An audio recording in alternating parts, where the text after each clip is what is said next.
This game of war is about a boy named Teddy who wants to skip out on his school's participation in Remembrance Day observations. He thinks it's boring, and he wants to go to a games competition. The night before Remembrance Day, through some strange power, Teddy is transported to war zones of the First and Second World Wars. He finds himself first in the trenches of France, right by no man's land. Then he's on board a naval vessel in a convoy in the middle of the Atlantic in World War II. And then he is part of the crew of a Lancaster bomber on a mission over occupied territory in the Second World War.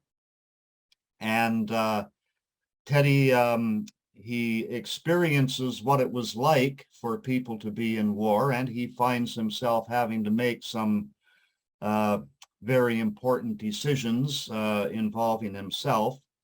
And I should mention that this happens to him through the power of a very special poppy. And he has been told that if he finds himself in a particularly desperate situation, he can escape it by reciting lines from Colonel John McCrae's poem, In Flanders Fields. So the section that I'm going to read from is from the middle of the book. Teddy has been on a ship in a convoy that gets into a battle with German U-boats. His ship is hit by a torpedo, and Teddy finds himself in the cold water, being held up only by his life preserver, his Mae West, as they called them at that time. Teddy shouted hello again and again. No one answered. His struggle to stay alive in the middle of the Atlantic Ocean was exhausting. Where was that lifeboat from the Wolverine? AJ might be in it, looking for him. There was no feeling in Teddy's arms and legs. He wasn't even sure if they were still moving. He was shivering so badly that his teeth chattered. Teddy felt drowsiness come over him and was surprised at how comforting it felt, almost like a warm blanket. It would be good to sleep for just a little while and get some of his strength back. He was dimly aware that the world around him had grown quiet. No more sounds of ships' engines or explosions. Then the ceiling of cloud broke and the ocean's surface was awash in moonlight. Teddy couldn't see any ships. He shook his head to cast off the sleepiness and made his leaden arms turn him around in the water so he could look in every direction. Not a ship to be seen anywhere. The convoy had left him behind. There would be no lifeboat. Teddy was alone in a vast emptiness of sea and sky with nothing but the moon, the stars, and a few passing rags of cloud for company. But not entirely alone. Something bumped the back of his head. Teddy turned himself around again, hoping it was a piece of debris from a stricken ship he could grab hold of, maybe big enough to drag himself onto and get out of the water. But he recoiled at what he saw just inches from his face. A body. With a surge of strength Teddy hadn't thought he still had in him, he pushed the dead man away. The corpse was floating face down with only the back visible above the water. In the pale light, Teddy could see that it wasn't wearing a Navy uniform. The drowned man had been a merchant sailor, a victim of a U-boat attack on one of the convoy's freighters. Never had a chance, Teddy thought, just doing a job, and then boom, you're dead. Then the words came to him, the lines he hadn't been able to remember in what seemed such a long time ago. He said them, spitting out the seawater that sloshed into his mouth. We are the dead. Short days ago, we lived, felt dawn, saw sunset glow, loved and were loved, and now we lie in Flanders fields. And I'll end it there. Thank you.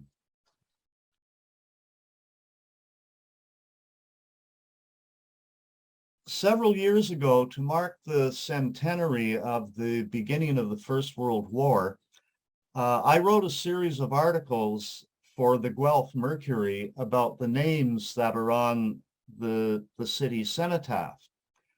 And I found some fascinating stories, and the project evolved into a couple of nonfiction books. And meanwhile, every November 11th, I attend the Remembrance Day ceremonies at the downtown arena. And I always notice that about half of the seats are filled with kids who generally seem to be kind of bored with the whole event. And so I thought I'd try some of what I'd learned to write a story that would appeal to young people.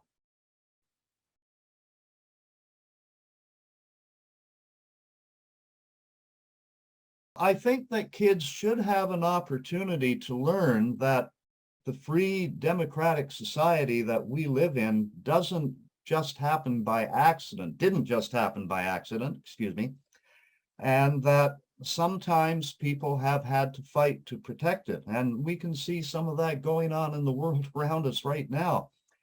But that's only part of the story.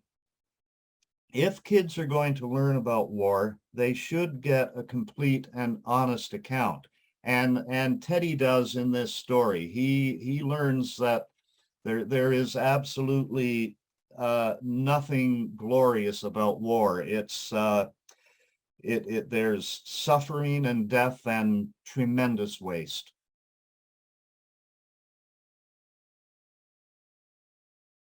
I don't know if there is any one thing, but I think I have a bit of an anecdote that maybe is part of it.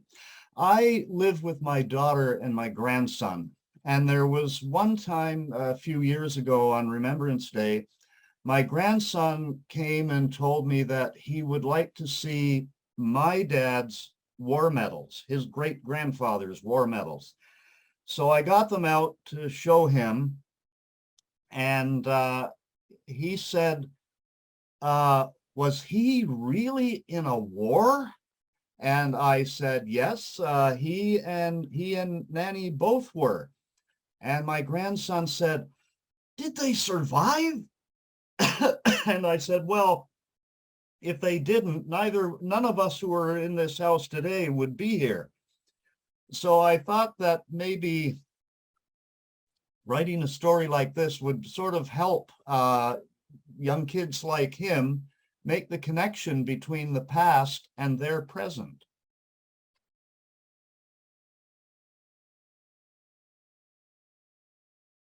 If we think about people like Rod Serling, who created The Twilight Zone, and Gene Roddenberry, who created Star Trek, they have been considered visionaries because they use their genres to explore issues of the present day. And we can do that with historical fiction too, because fundamentally, and sadly, there isn't really anything new about the problems that we face as individuals and as citizens of the world in 2022. Our ancestors faced them in 1822 and 1022 and going all the way back.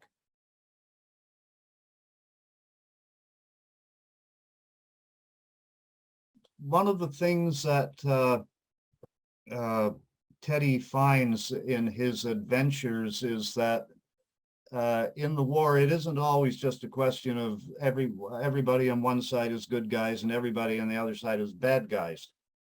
Some of the people that he meets who are fellow Allied servicemen are not very friendly to him. And he is also in situations where he knows that his own actions could result in killing other people.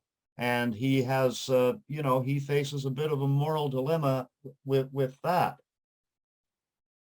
So, and in the back of it all is been this thing that he's had overriding that it's all just a big game, and he discovers that, well, no, it isn't.